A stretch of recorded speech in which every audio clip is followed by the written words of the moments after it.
Hi. Welcome back to Keith's Kitchen.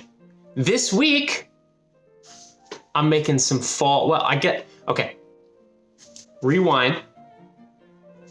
I was about to make a claim that this was a fall food. Maybe it is, all right? Maybe it's not. Up to you, I'll let you decide. We're making granola out of oats, right? I'm rather excited because I personally associate granola with cooler weather, with hiking, with going out and enjoying the outdoors when it's not oppressively hot. If you can tell by my hoodie, it's not oppressively hot. It's a little chilly. So I figured it was a great time to do it. So I'm gonna make some granola today.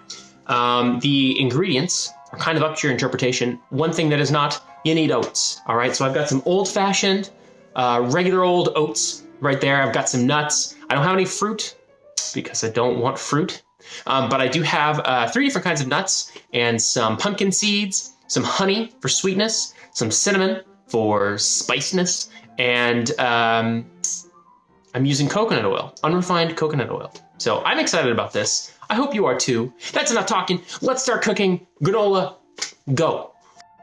All right, so first thing, you're going to preheat your oven to 350 degrees. Then you're going to grab a bowl. I grabbed this particular bowl because it happened to accommodate all of my oats. All right, this is 4 cups of old-fashioned oats. Not rolled oats, not quick cook oats, but regular oats. Now this is 1 cup of almonds, a half cup of pumpkin seeds, and a half cup of walnut pieces, all raw. Just toss those in there. And then this is 2.5 cups of pecans, or pecans, depending on where you're from. Again, raw. Then I've got 3/4 of a teaspoon of salt and half teaspoon of cinnamon. Add that right in. And we're going to stir to combine everything. And I didn't dry off my my spatula there. I just washed it.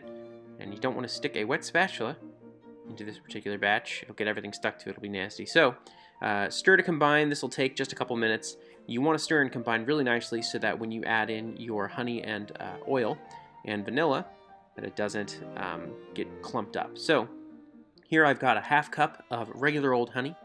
Use local honey if you can get it. Not only does that help people around and local bees, but it's just good. And here is a half cup of melted, unrefined coconut oil. I find coconut oil, especially unrefined coconut oil, adds really nice flavor. And here is 1 teaspoon of vanilla extract. Add that right in on top and use your spatula from before to stir everything together. Now you are going to want to take your time with this, don't spill anything, but also you want to make sure that you get all of the granola pieces really nicely coated, because otherwise you'll end up with some not sweet granola, and that's lame. So after a little bit of cleanup, grab a sheet pan with some parchment paper on top. I happen to have just enough to make this batch, so I'm very thankful for that.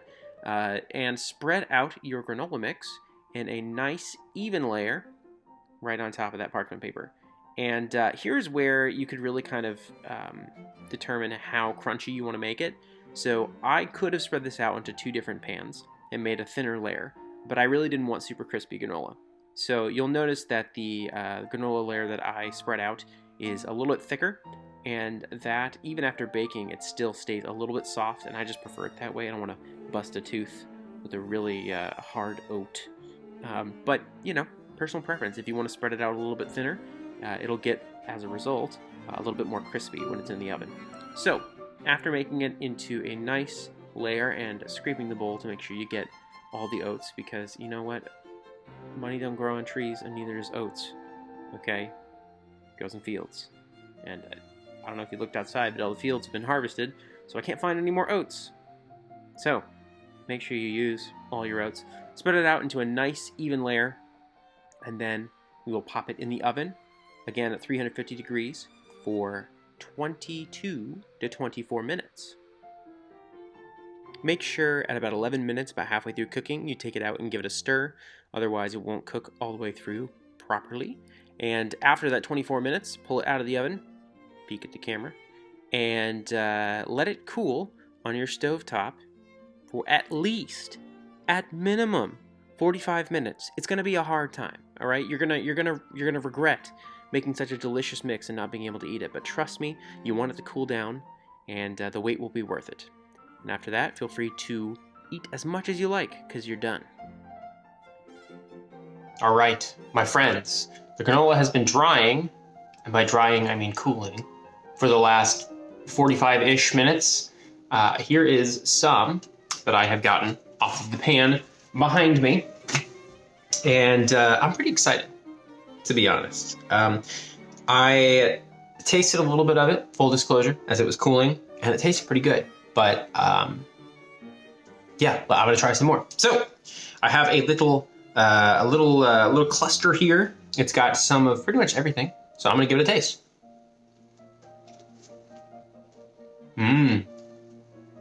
There's a really nice blend of salt, sweet, crunch. It's really good, really good. I'm glad I didn't add any fruit, because a raisin would have ruined this, like it does most baked goods. All right, and you are free though if you wish. No judgment zone. If you wish to add fruit, feel free. Just add a little bit less of the nuts and add the fruit after you have baked the granola, and let it cool a bit, and then add in that fruit. Anyway, this is really good. I hope you enjoy it as much as I enjoy it. I'm actually gonna use this as my own homemade cereal, which sounds crazy, but fresh granola in a bowl of ice cold milk, delicious. And I don't want any judgment in this no judgment zone until you try it, okay? Anyway, this has been another episode of Keith's Kitchen. I hope you enjoyed it. And next week, I think, is it Thanksgiving week? No, yes, Thanksgiving. So I will have something. I don't know if it's gonna be, it might be a challenge episode where I eat something incredibly spicy and try not to cry. So we'll see. Anyway, goodbye.